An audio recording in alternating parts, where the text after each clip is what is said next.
Chicken తింటే bird flu, గుడ్లు తింటే బర్డ్ ఫ్లూ అంటూ భయపడుతున్న జనం దుకాణాలకెళ్ళి చికెన్, గుడ్లు కొనటం మానేశారు. నిపుణులు ఎన్ని జాగ్రత్తలు చెప్పినా, వైద్యులు ఇంకెన్ని సూచనలు చేసినా, అబ్బే మేము తినంగాక తినమంటూ నోరు కట్టుకొని కూర్చున్నారు.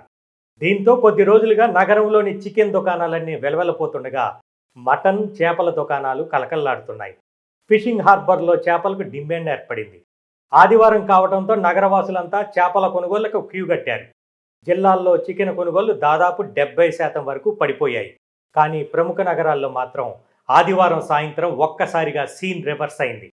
చికెన్ కొనండి అంటే అమ్మో బర్డ్ ఫ్లూ వచ్చేస్తుందని పారిపోయిన ప్రజలు ఇక్కడ ఫ్రీగా చికెన్, గుడ్లు పంచుతుంటే మాత్రం బర్డ్ ఫ్లూ లేదు, ఏమి లేదు అంటూ బారులు తీరారు.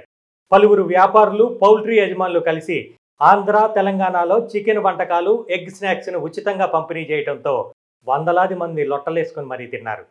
ఈ ఉచిత చికెన్ మేళాలో వందల కేజీల చికెన్, వందలాది గుడ్లతో తయారు చేసిన స్నాక్స్ ఉచితంగా పంచారు. చికెన్తో ఎలాంటి రోగాలు రావని, ప్రతి ఒక్కరూ తినొచ్చని ప్రజల్లో అవగాహన కల్పించడం కోసమే ఉచితంగా చికెన్ వంటకాలు పంపిణీ చేశామని నిర్వాహకులు తెలిపారు. ఆ దారిన పోయేవారు లొట్టలేసుకుంటూ హాయిగా చికెన్ ఎగ్లను ఆరగించారు.